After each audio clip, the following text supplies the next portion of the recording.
Ahoy there, sleepy traveler. Welcome aboard. Tonight, I'll be telling you a gentle pirate tale, full of calm waves, forgotten treasure, and quiet stars above the sea. A story meant to carry you softly into sleep.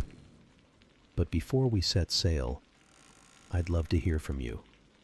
Tell me in the comments, what time is it where you are? Where in the world are you listening from? And what historical time period would you like our next sleepy adventure to be set in? Maybe ancient Egypt, feudal Japan, or even a quiet corner of Victorian London? Now, close your eyes, take a deep breath, and let's drift away into the mists of the old world. Let the story begin. I remember the first night I felt it. I lay in my hammock aboard a creaking sloop, the air heavy with salt and the stale bite of hardtack that never seemed to leave our mouths. It was about 1716, when the Caribbean was alive with privateers turned pirates, men and women who lived crowded into damp wooden hulls, survived on salted meat, and settled every quarrel with a vote. One night, under the quiet stretch of stars, a brass compass on the table gave off a faint glow and whispered, "This isn't the tale of chasing gold, but of how my crew and I found something greater." And to understand that moment, you have to know what it truly felt like aboard our ship at night. At night aboard a pirate ship, life was nothing like the songs or the stories. Our sloop rode low and quick, a small hull that turned where bigger ships could not. But when the sun went under, the reality was much less romantic. At first I imagined freedom, laughter, and men clapping one another on the back with songs in their throats. In truth, it smelled more of damp rope and biscuits alive with weevils. The dark didn't bring cheer. It pressed heavy over us, our hammocks hanging in close, the beams low overhead, the deck sticky from spilled grog, and every man's body carrying the fatigue of another day, chained to the sea. The noise never left, no matter how deep the night. Some might have called it quiet, but I knew better. The timbers groaned, the mast sang faintly with each pull of the ropes, and some pulley always found a way to thump in rhythm, like a drum none of us had asked for. Even when the crew finally dropped into stillness, the air carried coughs, muttered turns in strained hammocks, and the scrape of canvas under weight. The smell thickened there too, brine and wood smoke from the small galley fire, with the sour tang of salted meat past its best edge. It crawled onto your skin and never washed away. Hammocks lined the lower deck so tight you could stretch out an arm and brush another man's side. We lived 5 feet below the beams, cheek by jowl, ducking low whenever we moved. Sometimes I kept my boots on in the hammock, knowing there wasn't space to arrange them safe elsewhere. They swayed with the ship's roll, comfort for some, queasy torment for others. Privacy was unheard of. We breathed the same air, ate the same scraps, and carried the same aches. Sleep didn't come because a man wanted it. It came because there was nothing better to do. People imagined us laughing together under the stars. They never pictured the staleness of oil lamps burning low, the cramps of legs bent for hours, or the dampness worked so deeply into wood it always felt wet. The ship smelled of years gone by, brine, sweat, and men pressed too close. Not clean timber, not freedom, but survival. Still, the crew didn't drown in bitterness. Most of us had known worse on Navy decks or merchant holds. Here, at least, everyone shared the same lot. No captain slept on a feather bed while his men curled on bare boards. In that sameness, a quiet fellowship grew. We bore it shoulder to shoulder. Discipline lived even in the dark.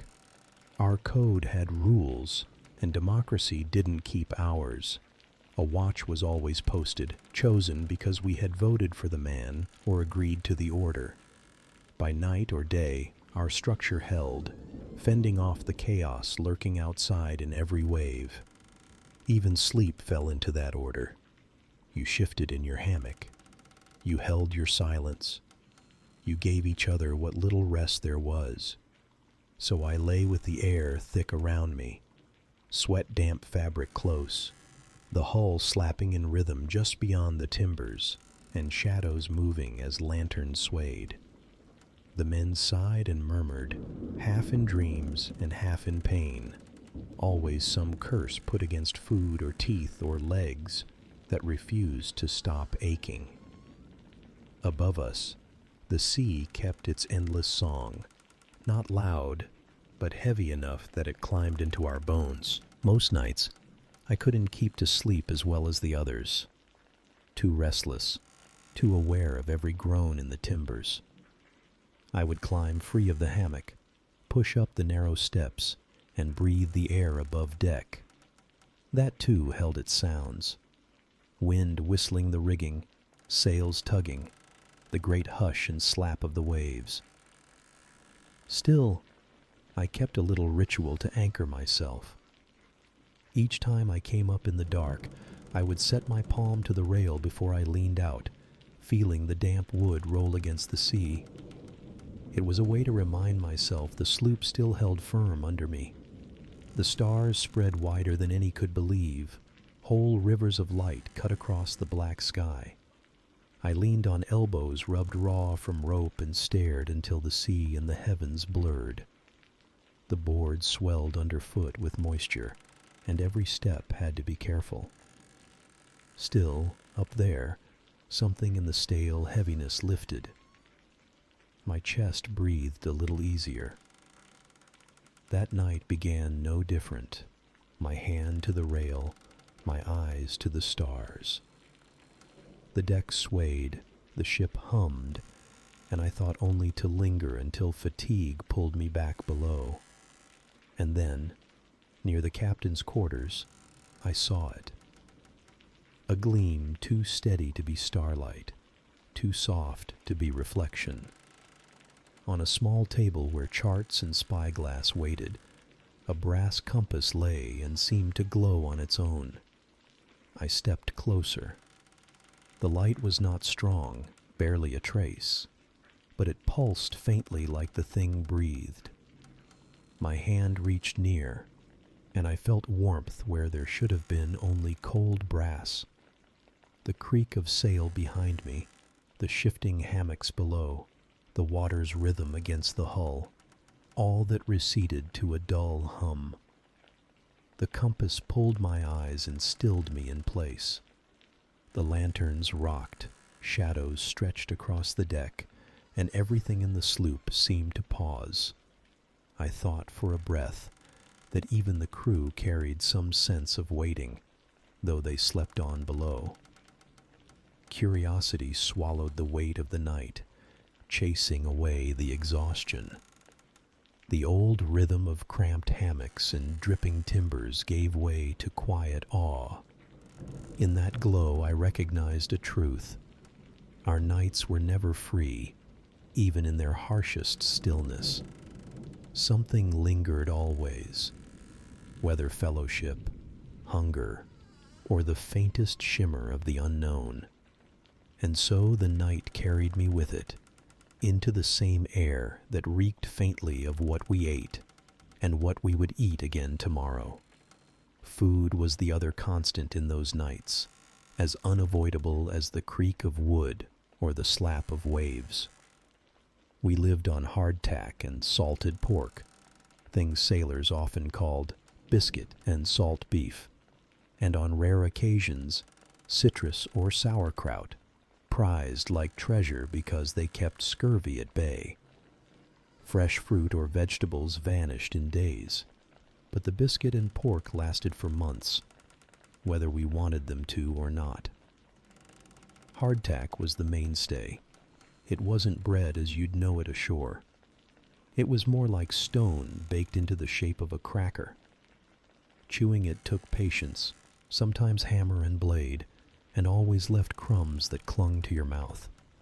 The biscuits were stored in barrels stacked tight in the hold, where time and insects roamed freely. Weevils lodged deep inside the flour, but no man lingered over them. They belonged to the meal as plainly as salt and water. By that point, no one bothered to pull the bugs out. They were part of the flavor. A bite of biscuit meant crunch, but the crunch might not all come from the grain. Salted pork or beef was no better. Packed by the slab and drowned in brine, it resembled strips of stiff leather more than meat. On some voyages, the casks kept too long, and the outer layers stained green or white with spoilage were sliced off to reach what could still be called edible. It carried no richness, no fat that melted on the tongue. You boiled it, if there was water and a small galley flame to spare, just enough to soften it before your teeth worked their way through. Eating it was an exercise in stubbornness more than in taste. When the weeks stretched on, the toll of this diet became clear. Scurvy was always waiting for an opportunity. Gums swelled, teeth loosened, legs weakened, bruises spread without cause. Sailors knew the signs well, though no remedy was easy at sea. So when citrus appeared in the stores, perhaps a barrel of limes taken from another ship, or sauerkraut brought aboard from a mainland port, it was hoarded and guarded as closely as treasure. A wedge of lemon tasted like life itself, and men remembered each slice long after the fruit was gone. Still, most nights there was nothing but biscuit, pork, and grog. Rum mixed thin with water made the grog stretch further, dulling the edge of hunger as much as it dulled tempers. A spoonful of sugar, if any was aboard, might sweeten it into something almost kind. But the steady cycle didn't break easily. Salt, biscuit, water, grog. Rest so close to the taste that it mixed with your breath. A man could breathe salted biscuit in his sleep. It lingered so long in his teeth. The fairness of pirate life showed even here.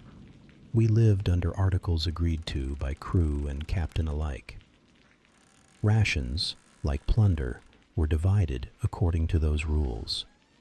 The cook distributed meat and biscuit by share, equal for captain and deckhand. Equality at the table meant that even in hunger, no man watched another eat more, and no leader feasted while his crew went lean. This custom, this rule of equal slices, kept resentment from breaking through the walls of the hull. It bound us in a kind of justice, rough but clear. We suffered together, side by side. The monotony of poor food sometimes drove men to hunt rats that took advantage of spilt crumbs or gnawed through barrels.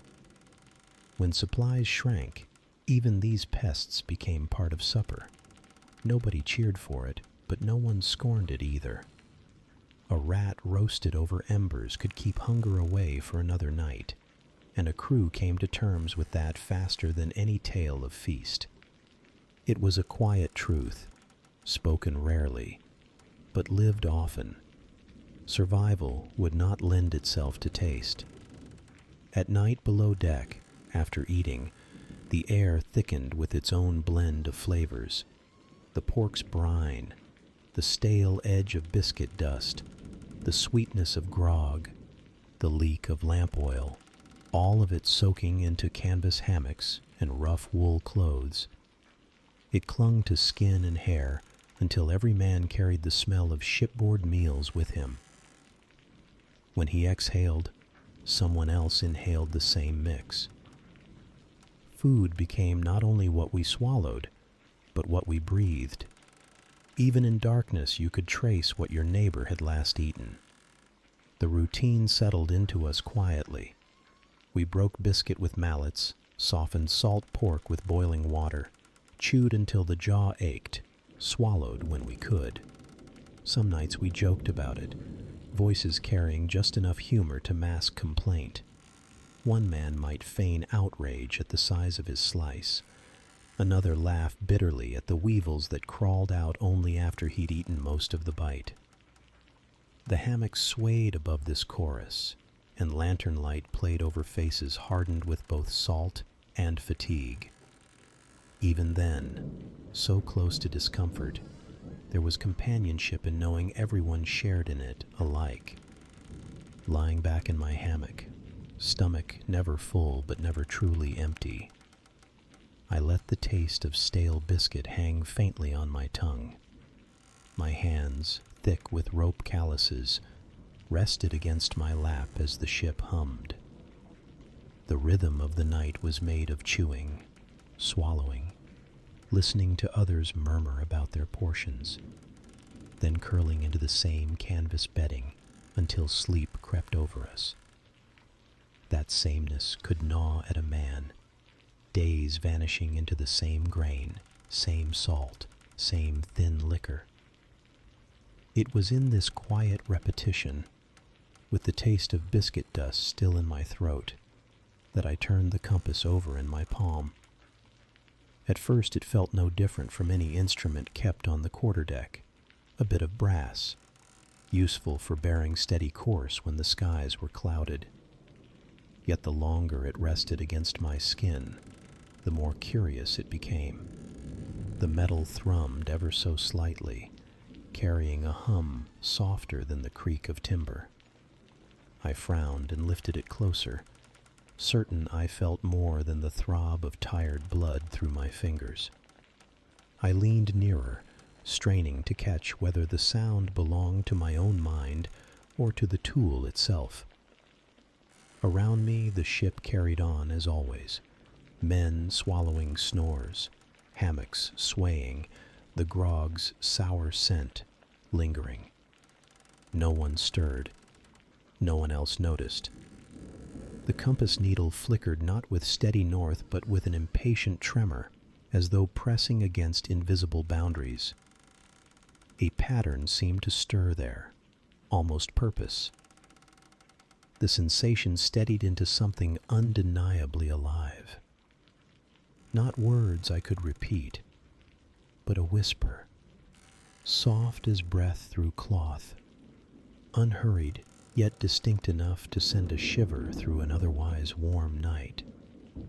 My brow furrowed, not in fear, not yet, but in the uncertain calm of encountering something that should not exist and yet clearly did. I sat still in the thick air of the lower deck, food lingering at the back of my throat, lamp shadows trembling. Hunger, staleness, salt, they receded into background, leaving me with this strange conversation carried through brass and needle. The ship held steady, my crewmates drifted in restless doze, and I listened. And that was when a thought settled into me, steady as the tide. If the stars showed us the sea's open truth, perhaps this compass meant to offer secrets instead. The first thing I should tell you is this.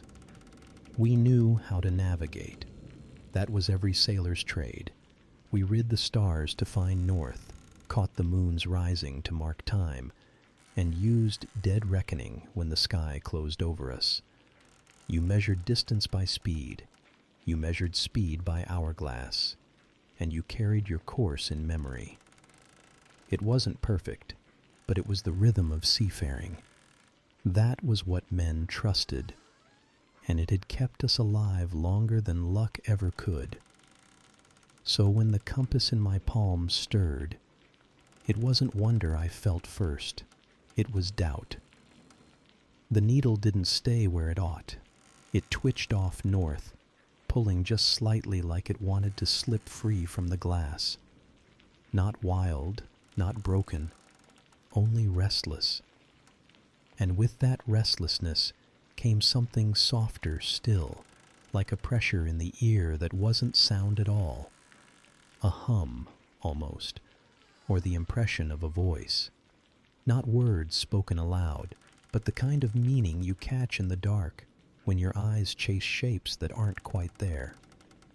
It pressed into me gently, steady enough that I couldn't mistake it. I studied the deck as if someone else must hear it too. Oil lamps hissed soft. Ropes groaned. The timbers answered with long, low sighs, and hammocks shifted in the hold. Men muttered through dreams of old fights and old captains who had treated them worse. But none stirred for what I held. Alone with it, I let my thumb trace the brass rim, warm where brass should have been cold. Each time I loosened my grip, the sense of it swelled, like it wanted to bind my hand tighter. Each time I studied, the pressure focused sharper. Not a command, not a voice, more the suggestion of direction, a nudge in mind, the way a tide carries a small piece of driftwood. By sunrise, I was still sitting with it. Two hands hauling themselves from hammocks caught me lingering at the rail. One snorted and asked why I stared at a broken tool. I murmured back that it wasn't broken, though the words felt foolish even to me. But at sea, monotony leaves men quick for anything new. Curiosity spreads faster than fire in the galley. Soon enough, others came to look. They bent shoulders close, peering into the twitching glass.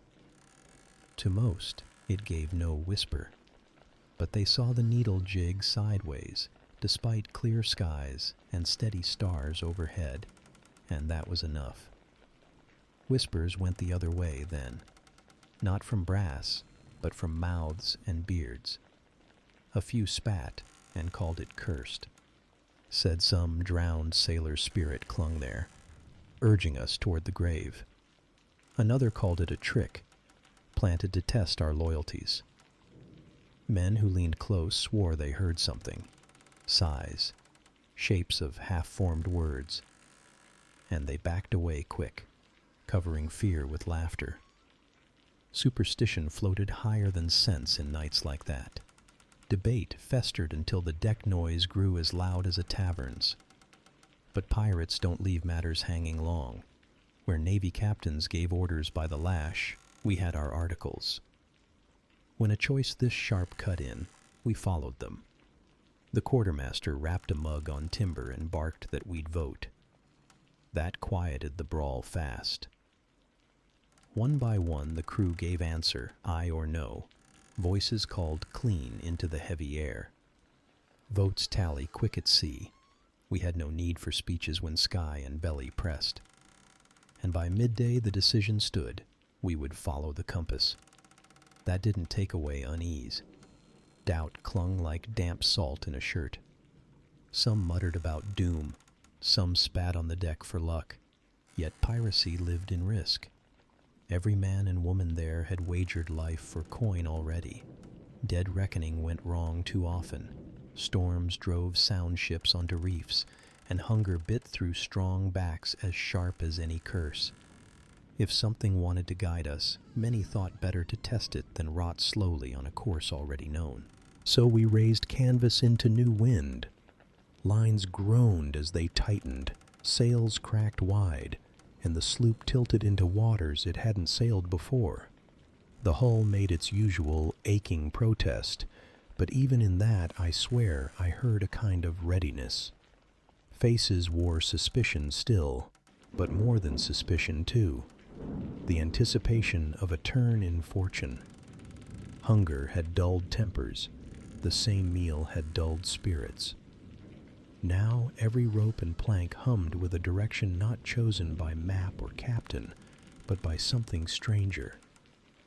The farther we brought her from charted ways, the more the compass steadied, its trembling taking on a beat. A little glow lined its brass as dusk fell, faint but there. Our charts lost any meaning. Captain's cabinet stacked with parchment that no longer bound us. At night, we should have turned to the heavens for bearings, but now the stars gave one direction and the compass another. Men stood their watch with two guides, the glittering constellations above and the pulsing brass at their feet. It made the ship feel split between old trust and new mystery. By the second night, a quiet spread that was not just sea hush. Men stopped barking songs. They moved with a kind of solemnity I hadn't seen. Even jokes began to wither, as if humor had no place where something larger held our course.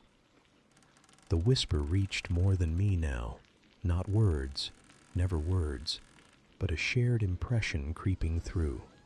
Sailors spoke softer, saying maybe the brass led toward old wrecks rich with silver, or hidden harbors nobody claimed. They said it with wonder instead of mockery. The motion of the ship took on rhythm almost deliberate. Our little sloop, small but swift, felt as though it leaned eagerly into its path. It cut water clean, its light hull answering sail and tide with grace. Heavier ships never could manage. We had used her before to outpace pursuers, and that nimbleness now bent toward wandering seas where no chart guided. The difference was stark. A vessel built for flight now seemed to move with purpose greater than we understood. By then, my eyes no longer climbed to the constellations in comfort. I found myself looking down, the way you might stare at a flame when the night is wide and cold. The subtle thrum inside the compass settled my mind more than starlight had ever done. It did not alarm, it steadied. That same calm seemed to grow across the whole deck. Arguments dulled, suspicion of captains dulled, even the rattle of grievances put off until later went quiet. The vote had bound us, and the compass had answered. The hunger biting our teeth still remained. Biscuits still crumbled dry. Salted meat still tasted of little but brine, yet voices no longer carried complaint. A whisper of direction gave our labors weight again. The routine at ropes, normally punctuated with curses, now fell into long silences where every man or woman watched the needle align steady. They weren't mutinous silences, but those of focus, like craftsmen at their work. By the third day, no one kept thought of land. The horizon bent us into a circle of sea and sky, both alike, with only brass to distinguish the way forward. Lanterns burned lower, shadows watched from corners. But the steady suggestion rising from the compass kept spirits level. Rations shrank, nights stretched long, yet an uncommon patience rested over all of us. For what, no one could yet say. And so the ship leached its noise into calm. The quarrels, the suspicions, the laughter even, gave space to expectation. A kind of waiting bound us. A crew held tighter by the pull of one strange object than by rope or chain. And as we bent into seas no chart claimed, I began to wonder not only where we were being guided, but what sort of people could bring themselves to follow it. The ones who stood beside me on that deck were not the sort of people kingdoms kept close.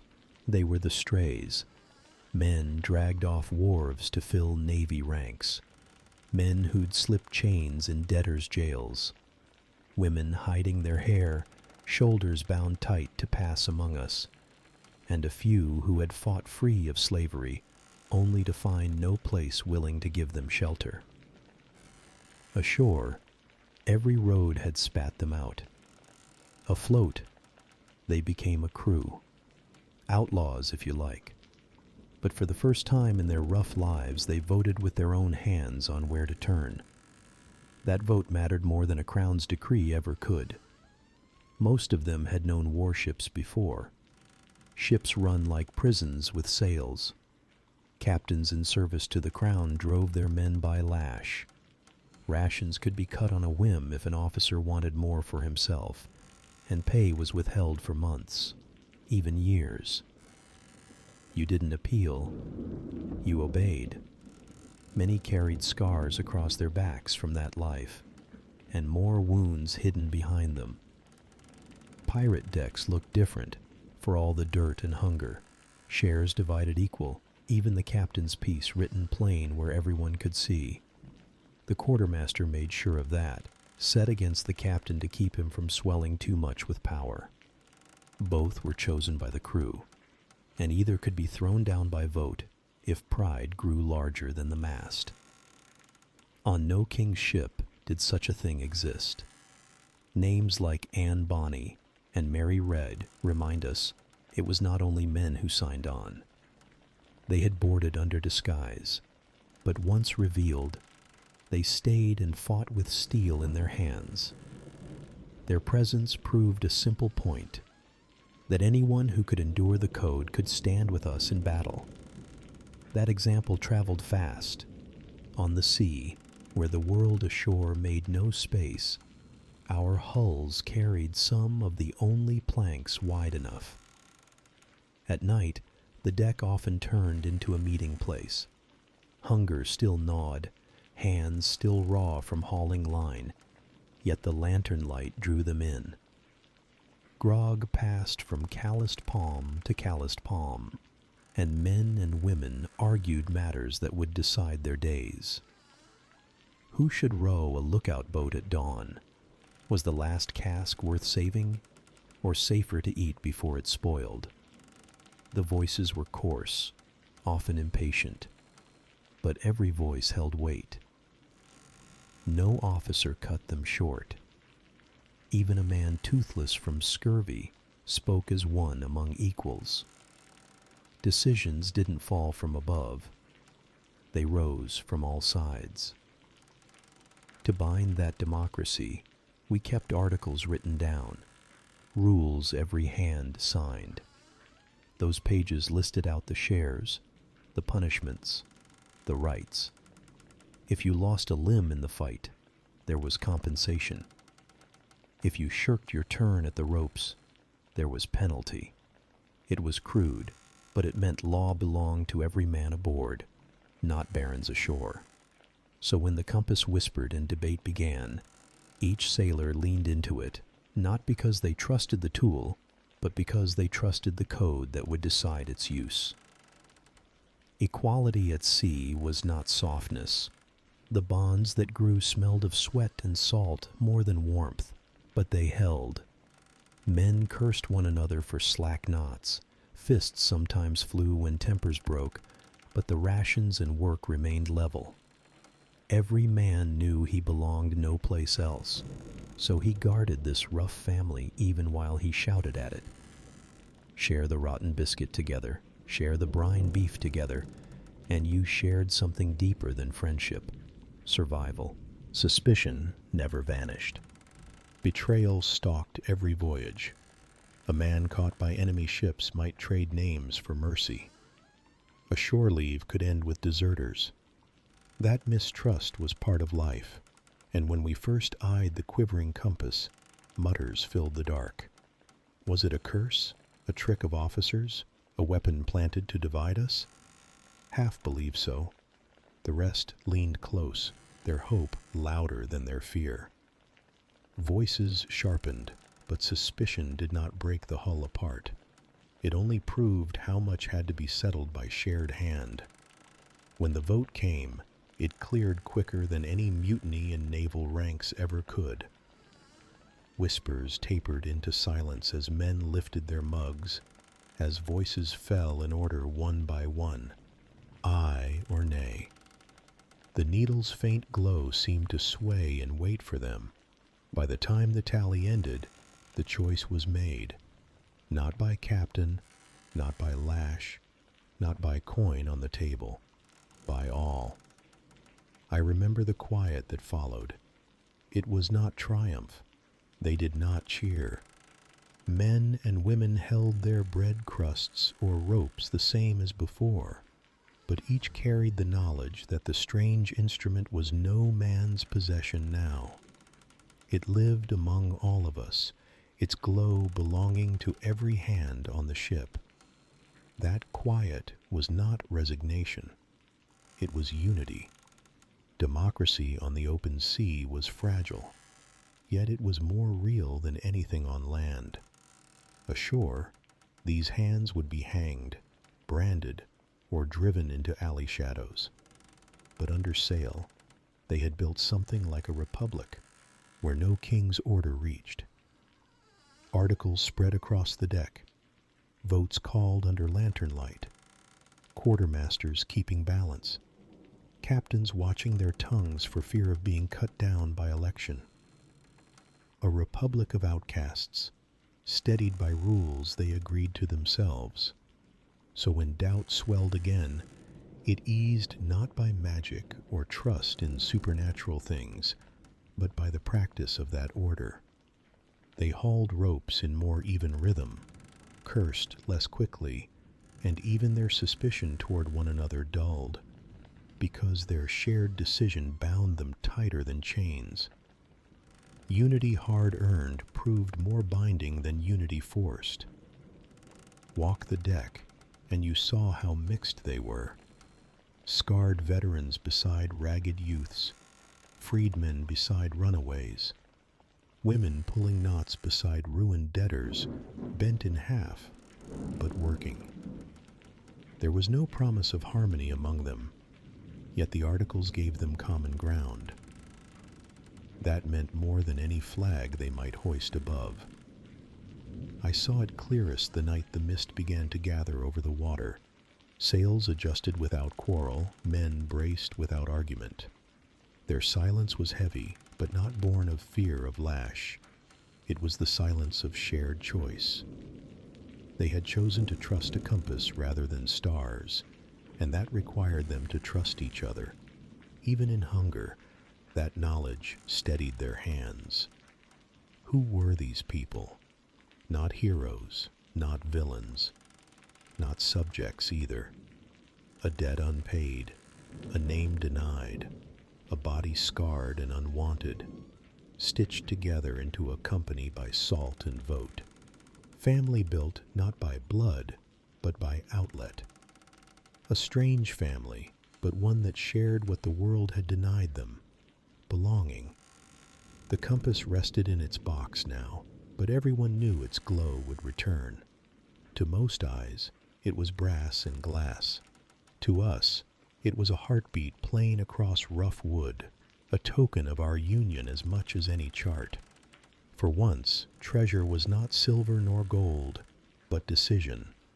That was what we carried as sails drew taut, and the air grew colder.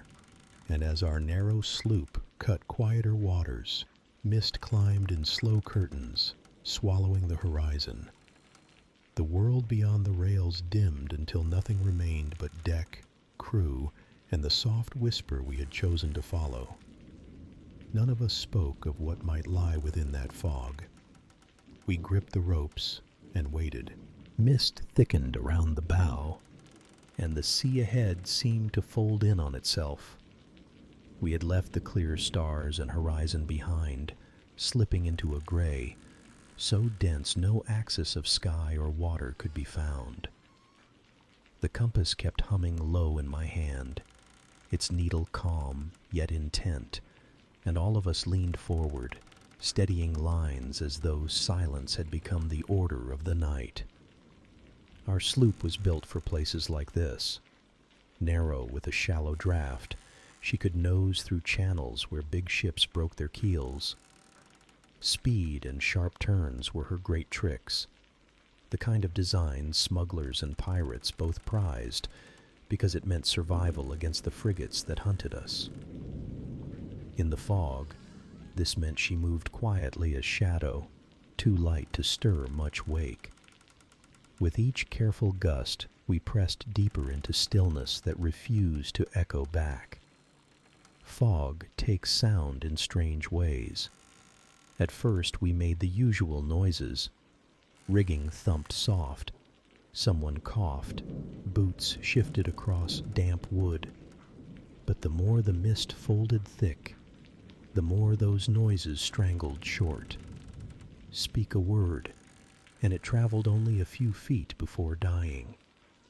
You could call down the deck and see no answer, not because men ignored you, but because the fog swallowed your voice whole. We worked slower, almost reverent, wary not of reefs or warships, but of the unnatural hush that wrapped us. Moisture hung heavy on the sailcloth, dripping in heavy drops from each line. Ropes grew slick, slipping under calloused palms. The air itself tasted briny sweet, thick with the damp that soaked clothes through to skin. The timbers underfoot did most of the speaking now. Long creaks, tired flexes, those noises becoming a steady metronome to remind you we hadn't drowned into nothing. It was the sort of rhythm that calmed more than it worried, even as we vanished deeper into gray. Sailors are trained to expect danger here. Fog hides reefs as quick as it hides foes, and we had sailed too long to dismiss the chance of ambush. In other times, nerves would have burned sharp, hands ready by blades and muskets. Yet this felt different. Fear never settled. Instead, a strange calm climbed over us. Shoulders loosened, words died quietly, and suspicion drained out of the eyes that once darted toward every shadow. We felt not hunted, but guided, though by what none dared explain. The compass did not bark orders or spin wildly. It murmured steady as breath, the sort of tone that coaxed you onward without saying why. Sometimes I pressed my ear to the railing and swore I couldn't tell where the sound ended. The brass seemed to echo through the planks, blending with the heartbeat of hull and sea both. Inch by inch, men began to hold the thing in a strange regard, less as a tool and more as something alive, content to lead without command. When morning tried to rise, it didn't appear. Gray simply shifted to a lighter version of itself. Sails hung with damp cloth heavy as wet laundry. Every shape stayed blurred, waterline and sky both smudged out. Still the crew stayed quiet. The usual quarrels over grog faded. The biting at meager shares of biscuit stopped. Even the sharpest tongues dulled into silence. Hunger clawed, but nobody named it. Misery sat without claims. The fog had pressed us into another state entirely, one where waiting seemed its own form of duty. Time blurred. The mist pulsed heavier, then thinner, as hours wore past with no sky to mark them. The compass needle stilled more firmly now. No trembling, no wandering. It pointed straight, sure as though it had reached what it had searched for all along. In that steadiness, men found comfort like the promise of land, invisible though it was. Hands rested easier on rope. Posture straightened despite soaking clothes. Direction mattered more than hunger's gnaw. Every piece of the ship's body soaked.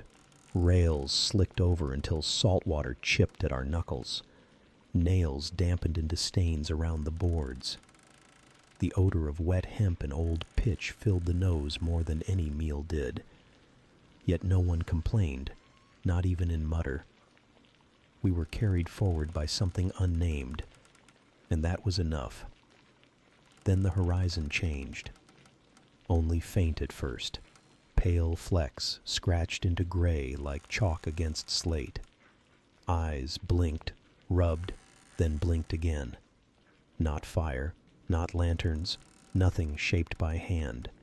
Stars, perhaps, but wrong stars, for they sat low, brushing where sea should stretch empty. The mist tried to close them off, each time swallowing, only to see them burn faint once more. And with them, the compass settled utterly still, humming near silent, as though at last content it had arrived at purpose. The crew noticed in silence of its own kind. Breath shortened. No curses, no laughter, just a mutter here or there, more a gasp than words. We pressed slowly forward, sails damp and heavy, but still catching light puffs of unseen wind. The hull glided smoother than I had known her to move. Ropes dripped steady, boots creaked soft, but everything fell beneath those small lights. They were the truest sound now, if sight could sing. Step by step, the illusion hardened into reality. Shapes lingered low in mist, harder now to deny. Each glimmer swelled with certainty instead of fading. Gradually, the staleness of bread on our tongues, the ache of joints bent long hours, vanished beneath attention. All that existed was wet wood, damp gray air, and the beckoning shimmer ahead. Was it shoreline? Was it trick? No map had room for it, and none of us saw reason to ask. Hope had replaced doubt, not in speeches, but in the drawn breath of every man and woman standing tense to the rail. The glow sharpened with each forward push. Fog split thin as gauze, enough for outline but no more. What hidden place waited there none could yet tell, but the realization spread quiet as tide. Something sat beyond the gray, and it was closer with every pass of the mast. The compass lay calm in its box. For the first time in days, it had no need to stir. All guidance pointed straight ahead, and we followed unblinking. The lights multiplied, faint but true, specks opening across the gray like the first stars at dusk. Whether illusion or landfall, we would know soon enough. The sea had led us here, and here waited revelation. The first shape that rose out of the thinning fog was a cliff face, black stone cut sharp against the gray, as if some giant hand had carved it sheer from the sea. It framed a narrow inlet no map in the captain's chest had ever recorded. We had seen enough charts to trust they marked every cove the Caribbean claimed, yet here was one hidden between silence and mist. The sight itself was enough to make the crew stiffen. Pirates, more than most, expected danger to wait in places just like this. For years the seas had swarmed with naval hunters paid to trap us, and every unmarked inlet might just as easily hold a noose as a refuge. Suspicion came as quick as breath. The cliffs themselves were not high, just stark. They pressed in close, a pair of tilted walls guiding the water into shadow. At first it looked too tight to hide more than driftwood. Then the light rose from beneath. Not lanterns, not fire. The water itself shimmered, rolling with pale blue glow that pulsed in rhythm with the tide. A scrap of driftwood bumped against our hull and flared in sparks, as though the sea had learned to burn without flame. Plankton had lit the ocean for us before, far out in dark nights. But this was not that. This light stayed steady, not flickering, a quiet illumination that refused to fade. Suspicion kept us balanced.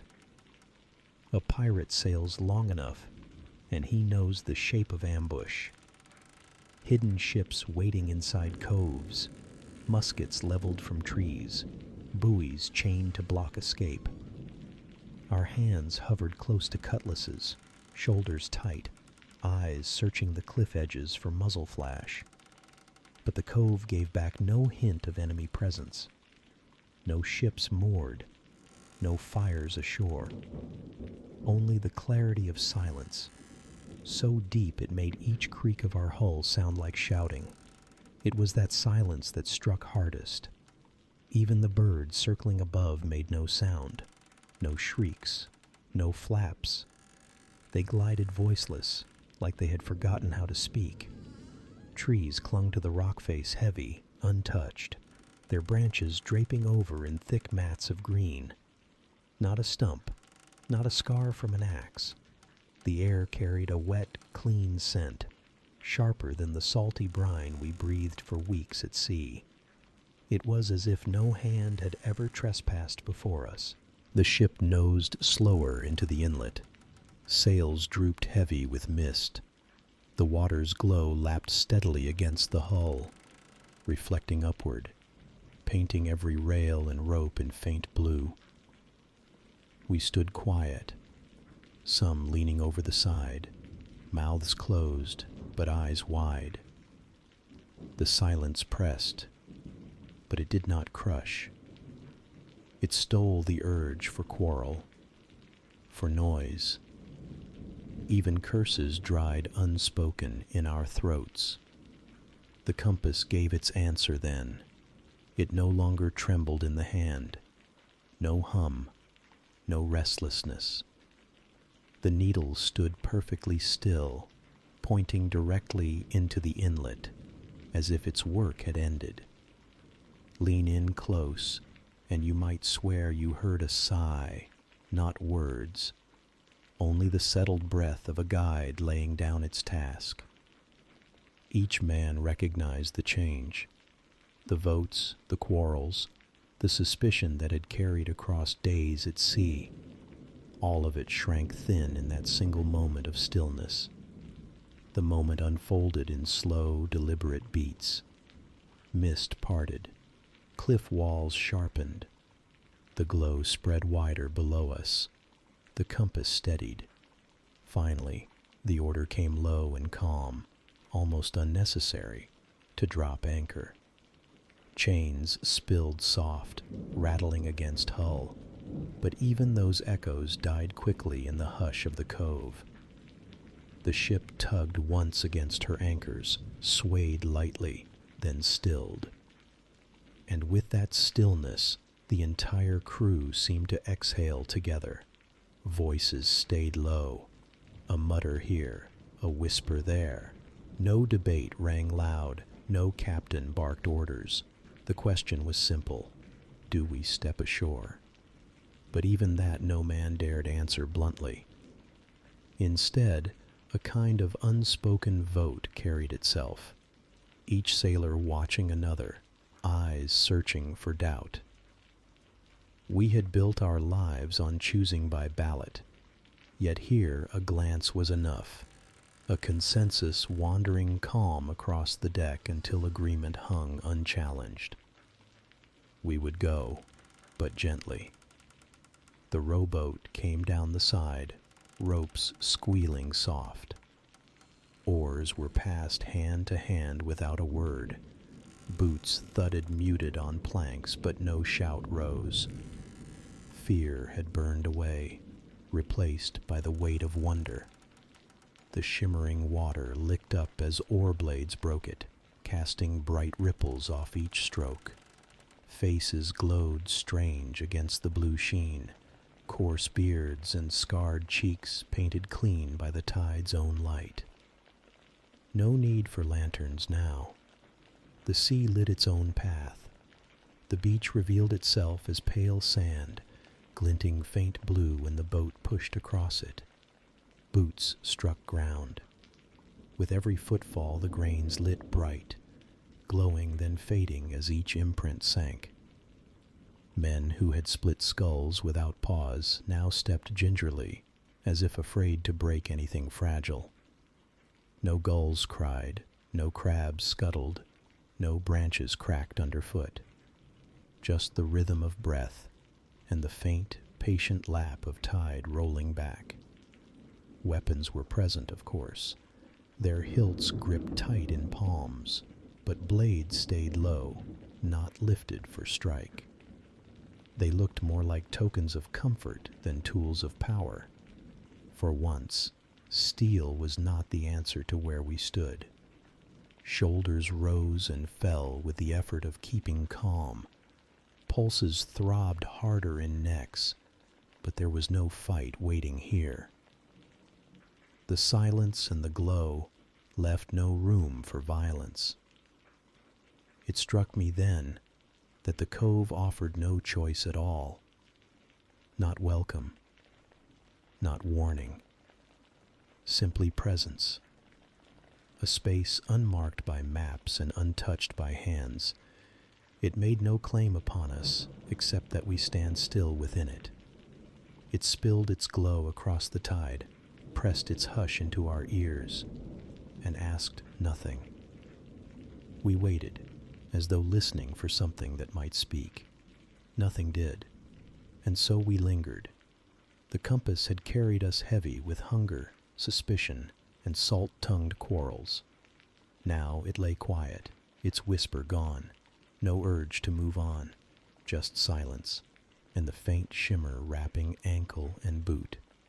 Each of us, pirates accustomed to plunder, now slowed to children's pace, watching sand crackle soft beneath steps. For the first time in many weeks, or perhaps in many lives, there was no call for silver, no cry for rum, only a weight of stillness holding us together. On that shore, we knew something waited inland. The branches ahead swelled thick, shadows hiding deeper glow beyond. The inlet's light was only the beginning. The path called us inward, not with force, but with curiosity stronger than greed. None spoke of treasure yet, though the word sat bitter-sweet in every throat. We had spent years grasping for wealth. Now, something else hovered ahead, and it drew us further without promise of coin at all. We looked across at one another as our boots pressed deeper into sand lit strangely from beneath. The cliffs loomed black behind, cutting off sea. The trees loomed black ahead, swallowing blue light into deeper shade. Between those two walls we stood, anchored not by chain, but by wonder itself. Hunger still gnawed, thirst still lingered, scars still ached. But not a word about them was spoken. For once, the crew moved without complaint, without suspicion. The pace grew slower, as though we feared walking too fast might shatter what lay before. Oars stacked in sand, blades dangling loose. Tension bled into quiet steps. Hands twitched by rope belts, not from need, but from habit left unanswered. We carried every weapon and every instinct, but they felt small now. This was no place won by cutlass. So we passed from ship to shore, from water to sand, from mist to glow. No pirate mark claimed this inlet. No empire flag challenged it. It belonged only to itself. And as we pressed together, mouths closed, eyes pulled forward, we all understood that whatever lay inland would demand nothing gold could ever buy. Our boots settled quiet in sand, still glimmering faint. The tide breathed soft against our backs. Ahead, the dark woods carried flecks of blue scattered like embers caught in branches. With every step they grew brighter, calling us toward them. No banner of conquest, no barricade of defense, only a strange invitation made of light and quiet. Without a command spoken, we pressed further, one after another, into the fringe of forest waiting beyond. Darkness closed above us, but the pulse of glow lit its patterns beneath. It was here, in this untouched doorway between sea and trees, that each of us knew the question was no longer how much treasure could be found, but whether what waited there could even be named as treasure at all. We entered the forest knowing we had not stepped into a trove of coins or jewels, but into something none of us had the words for. The treasure waiting was not measured in silver, nor in locked chests taken from merchant holds. It was a treasure of light. At first the forest seemed ordinary, trees slick with moss, ropes of vine slung from branches. But the ground itself moved under our boots in a way that stopped us cold. Each step pressed into damp moss that glowed faint blue-green, as if stars had been scattered beneath the soil. The softness spread upward, washing faint halos around our legs. There was no heat, no flame, just a glow that drifted calm as a sigh. The moss pulsed faintly, like it breathed underfoot, each step stirring color, never harsh, only steady. Insects moved through the air like embers too patient to fade. Their bodies, no larger than a nail, carried their own inner glow, soft green sparks tracing lines you could follow with your eyes long after they'd passed. They made no noise, no droning buzz, no wing beat to stir irritation. They just drifted, curving calmly through the night's damp air. Men who had struck fire into decks before with powder and steel now stood watching these wandering lights, as if sparks had turned gentle. The vines swaying above leaned heavy, but instead of dark foliage, they carried a pale shimmer, as though dew had caught moonlight and folded it into their veins. We reached upward, expecting to touch the light and smear it across our fingertips. But it wasn't paint, not a trick of surface. The brightness lived inside the leaves, soft as breath. Faces tilted back, jaws slack. The crew frozen under glow that needed no lantern. The change in scent was as sharp as the change in sight. No brine, no smoke, no rot of spoiled pork or damp biscuit. The air breathed clean, like rain just passed, cool and woody, with a sweet edge that stung pleasantly in the nose. Some inhaled too deep, coughing with surprise at freshness, so foreign after weeks confined in stale hulls. Hunger still hummed low in bellies, but the forest's scent dulled it, reminding us food was not the only thing men could crave. The forest slope guided us, boots sinking into damp soil. The glow pressed thicker until distance rang with sound, water, sharp and constant, cutting its way across stone. When the trees broke, we found its source. A waterfall spilled from cliffside, not white, not silver, but liquid light. Each drop fell like colored glass, greens, blues, reds, shifting unpredictably as though no two drops repeated the same hue. It poured into a pool so clear the stones beneath glowed, colors drifting across one another as ripples spread. None shouted. Not one word sharpened the air. Pirates, whose days were soundtracked by curses and jests, stood silent. Faces carved by battle softened. Hands that knew the feel of steel opened slack at their sides. They watched as men more used to blood than wonder now stared like children brought before their first fire. That pool, that light, held them gentler than any gale or cannon volley ever had. There was nothing here you could store in a chest. No coin, no jewels, no spice. Nothing to divide in rations. Nothing to measure by weight. You couldn't cut a glowing leaf without dimming its light. You couldn't bottle the water. The glow would fade as soon as it left its fall. Treasure here was not built for greed. To claim it, you only had to stand among it. Anything else would tear it apart. That truth struck harder than any blade. Weeks of quarrels over who owned which share, who claimed the larger cut of pork, fell hollow in the face of this light. Our articles had always governed how spoils would split, every share measured with care to keep resentment at bay. But the code mattered little here. You couldn't tally pieces of a glow, nor vote on whose barrel stored it.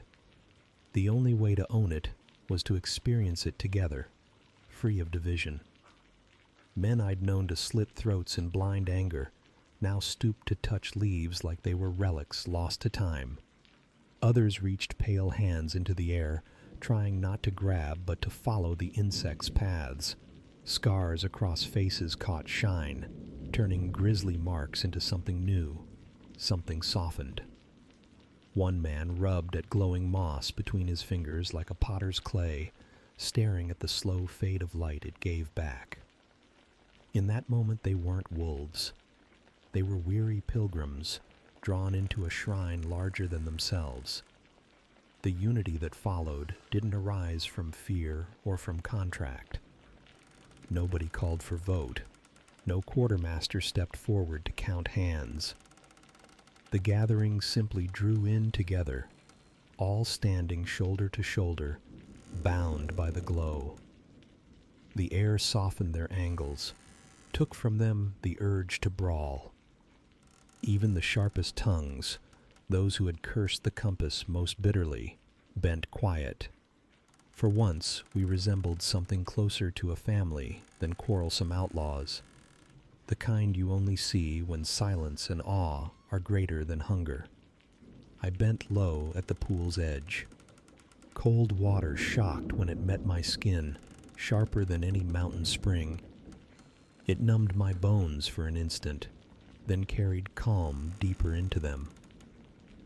Droplets clung luminous on my hand before fading softly into nothing but wet again. I cannot say why, but their vanishing stirred something sad. Not the familiar sour sadness of hunger, but the ache you feel when memory refuses to stay bold as it was in the moment. The cascade itself drummed steady over stone, louder than breath, softer than speech. You didn't shout there. The waterfall made words small.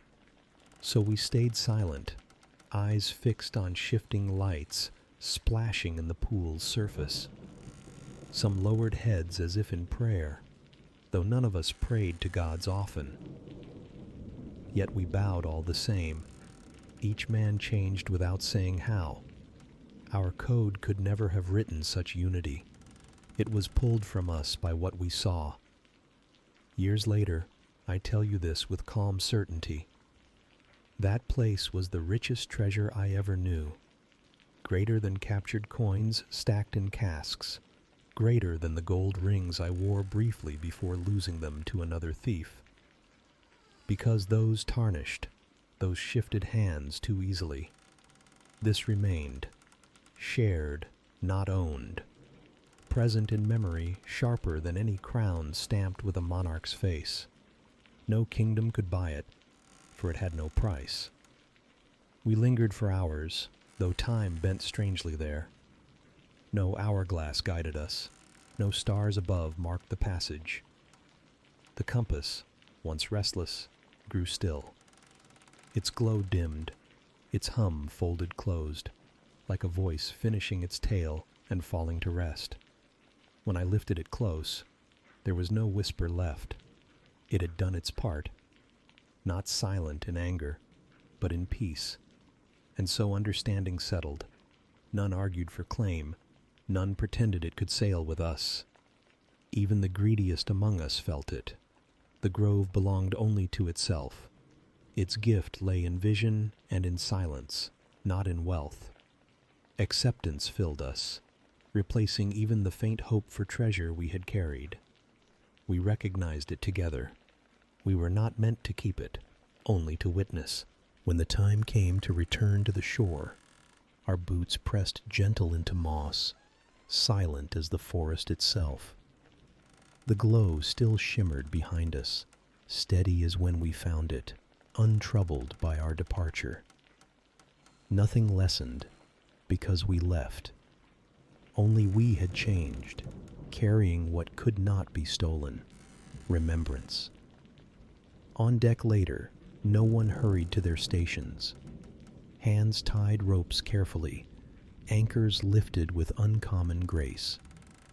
Even voices stayed hushed. The compass lay dull, its labor done. No regret lingered. If anything, relief moved the air. relief that it had led us to what mattered most, and that we had not spoiled it with greed. For me, an old man telling this now, it ended the chase I thought I needed. Gold weighed heavy, and gold disappeared just as heavy. But wonder, that weight lifts you. Afterward, my priorities changed. I hunted fewer ships, lashed out less quick, and measured wealth in quieter ways. It was not that I swore off being pirate, but that one night taught me some treasures, strengthen when left untaken. That knowledge sat across every hammock that night. The crew breathed steadier, eyes carrying reflection sharper than grog ever granted. Their memories, like mine, would hold. That much was certain. You may wonder why you never heard tavern songs about such a place, why no pirate boasts rang loudly of glowing waterfalls and forests alive with light. That answer belongs with what happened after. Why would pirates, men known for raising their voices in every tavern, choose silence where glory sat waiting to be claimed? That was the puzzle. You might expect them to swagger into Nassau or Port Royal, pounding their mugs and shouting of glowing trees and waterfalls that shone like fire without heat. But not this time. Confronted with something wider than coin or loot, they chose quiet. The deciding morning came calm.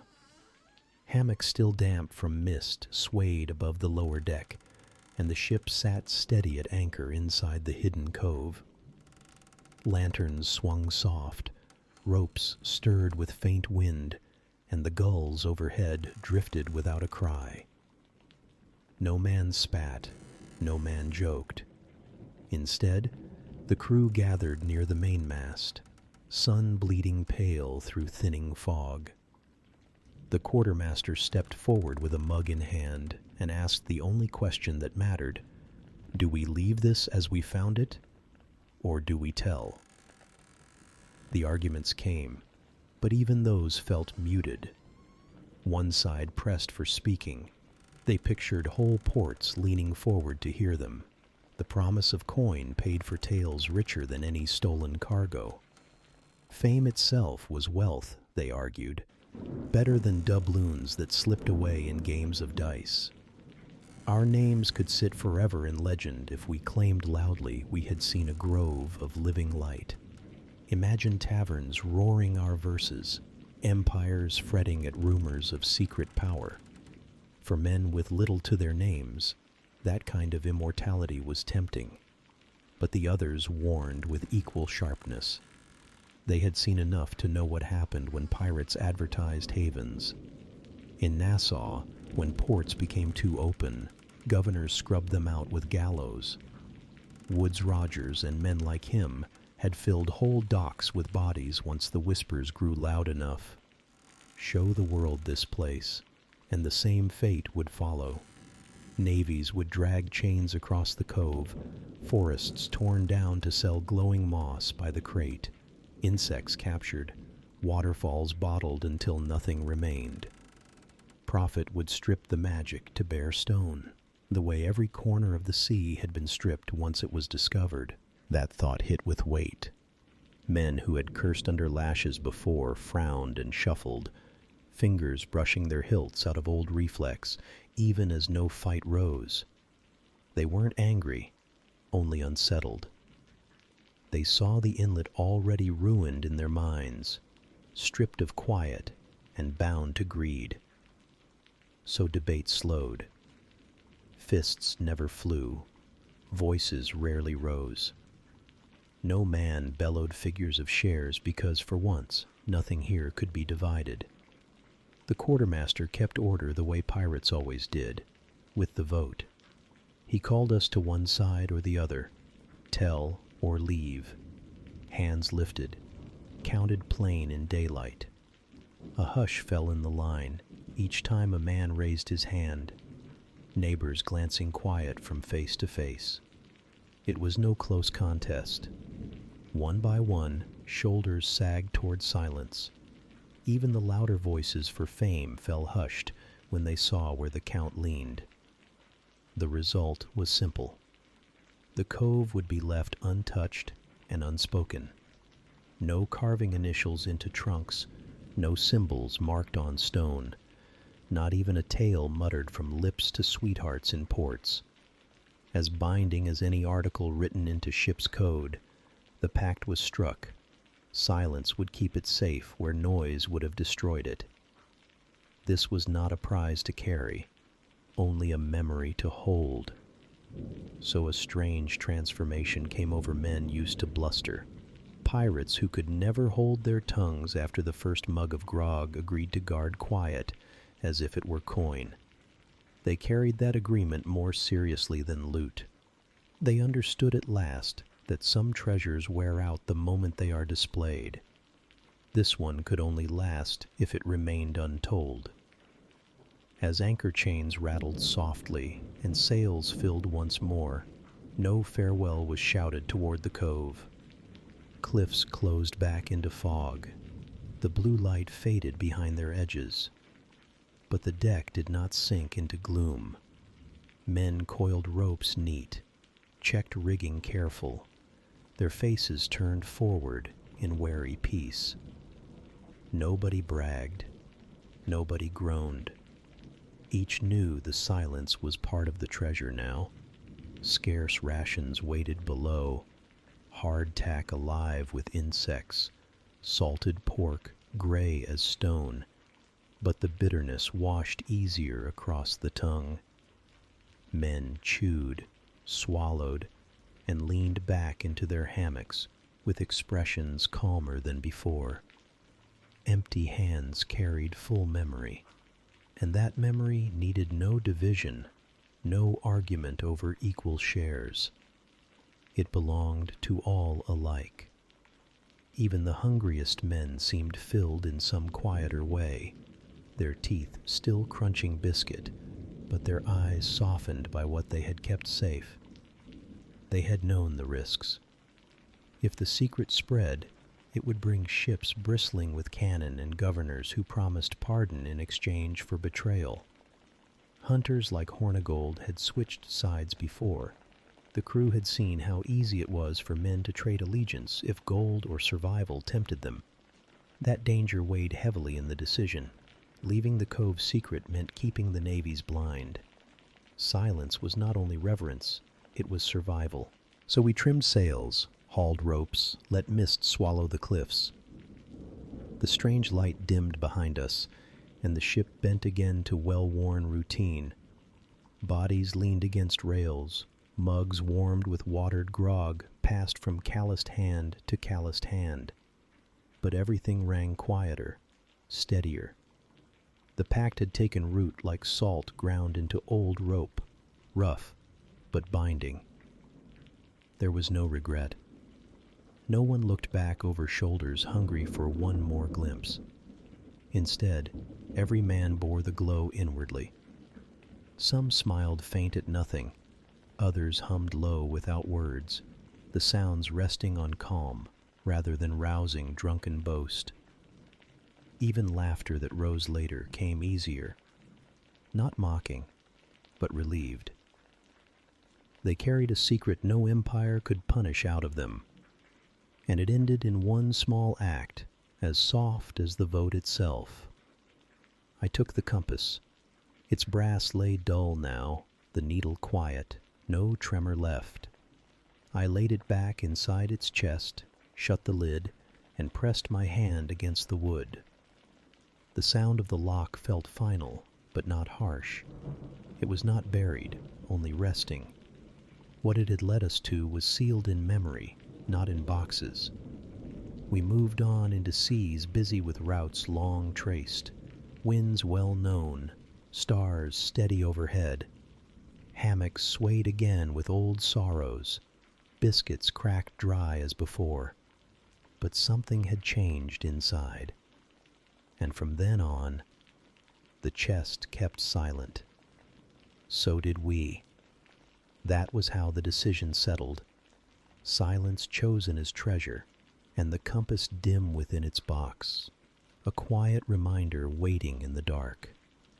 The compass didn't stir again once we left the cove. It lay heavy in its chest, brass and glass dulled to ordinary reflection, nothing more than a tool that had once been something greater. It slept there in its chest like any other tool, but it had already done what it needed to do. The whisper never returned, not under moon, not beneath stormlight, not even on nights when men stayed awake just to watch if it might tremble again. At first, the stillness unsettled the crew. They had come to expect direction pressed not from stars or rope knots, but from a quiet voice inside brass. Now the ship moved again by ordinary measures. North by the pole star, distance by counting knots, courses traced in chalk upon the captain's table. Navigation slipped back into routine, and with it came the hard edges of daily life. The food had lost its brief disguise. Biscuits showed weevils again.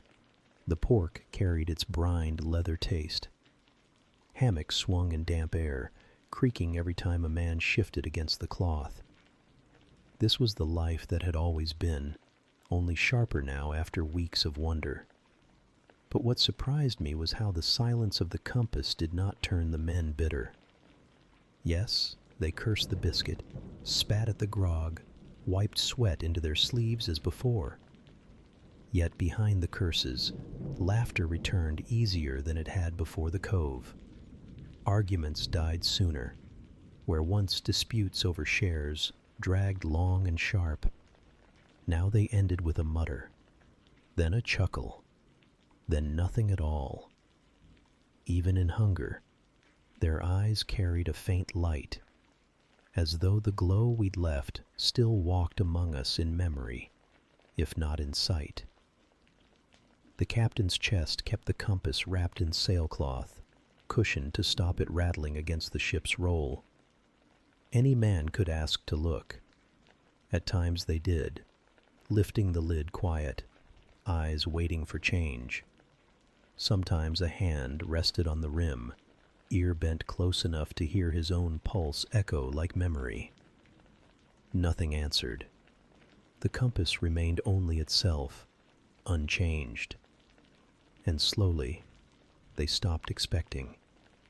There was no disappointment in that, only acceptance, as if each man realized it had carried us where it must, and now the work was done. Loot from raids always spoiled in time. Coins slipped away gambling, meat rotted in casks, furs molded in damp corners, rum drained fast. But the light we had stood in could not spoil. It held itself alive in memory, turning even silence into part of the treasure. Men whispered of it in hammocks half asleep, but not like tavern boasts. Their voices stayed hushed, drifting off mid-sentence, as if words could never shape the thing itself. Storms still came, and work bent backs as before. Ropes cut into palms, lightning tore from horizon to horizon, shouts tangled with wind. Yet no panic soaked those moments. Men worked steadier. Orders left the captain's lips and carried smooth to every arm. Fear never bloomed sharp as it once had.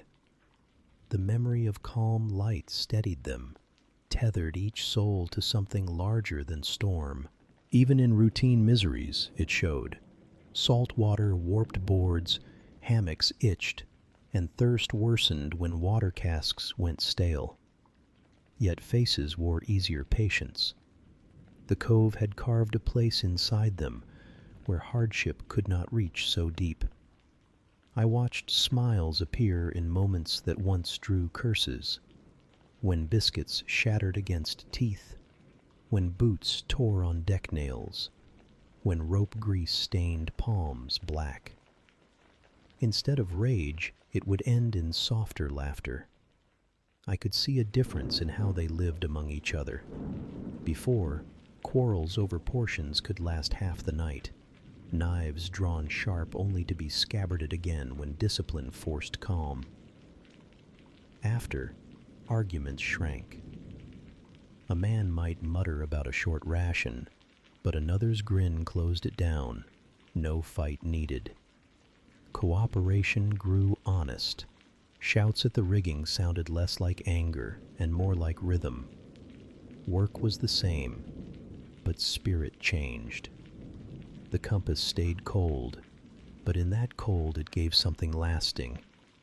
It reminded each man of silence carried together, and the thought anchored them better than line and chain. It had shown us one moment where greed shrank to nothing, and that truth lingered. We were still pirates, still stealing from ships, still drinking hard when rum came aboard, but below it all was the quiet memory of light. Even nights stretched calm without glory. Lantern smoke clung thick, men swapped dull jokes, and hammocks rocked. Half asleep, I could hear chuckles spreading slow across the hold. They were never loud, never sharp, just low ripples rolling from bunk to bunk. It was as if the memory itself lived in sound, soft and easy, long after the glow itself had passed from our eyes. Sometimes I sat thinking what changed in me most. I had held gold coins in my palms and felt nothing beyond their weight. I had watched cities rise against empires and seen fire roll through their streets, all for the promise of silver. Those things left me empty. But that compass, that whisper drawn into silence, it left something instead of taking. It shifted the measure by which I judged value. Treasure was not the objects divided by share. Treasure was the way men laughed after storm, or how they carried calm when nothing calmed them before. So the compass faded. Days ran on with ordinary hunger, ordinary toil, ropes biting hands, sails snapping loud at sudden squalls. But its work was done. It had shifted north away from magnet and chart and into memory. That became its truest point, turning not toward coastlines, but toward the way men could see each other with sharper kindness than before. Years later, I can recall the hush of that chest, as clear as the waterfall's glow. Nights when I'd pass by the captain's berth, hearing nothing from inside, just the sway of the hull and the wash of waves. The compass had gone quiet, but that quiet told us all we needed. It was not loss, it was rest. The crew carried on into more storms, more feasts of stolen rum, more hunger than comfort. Yet they never slid back fully into what they were. The compass had placed something steady inside them, steadier than greed. And though its brass sat cold, its silence was not emptiness. It was proof. Proof that for a time, men who had no home found one in shared wonder alone. And that, I think, is what it gave us in the end. Not a glowing needle or secret course, but a change of measure. Coins came and went, but laughter, patience, and the faint memory of light weighed heavier. It takes me to the final thought I carry even now. Not all treasures shine outside of us. Some glow once, then settle into memory where they belong, carried forward without noise, without weight, only with quiet. And it is there, in that quiet, that the truth of it waits still. The greatest treasure was never locked in a chest or counted in coins. It lived in the memory of that glow, the kind that outlasted hunger and outlasted the quarrels of men who once only chased plunder. Gold spoiled, water soured, hammocks sagged. But what stayed was the moment we stood together in silence, belonging more than we ever had before. For me, that was the change. I thought I lived for capture and spoils, but the compass gave me a secret no empire could measure. I hear the timbers creak, taste salt in the air, and let the ocean hum. I close my eyes,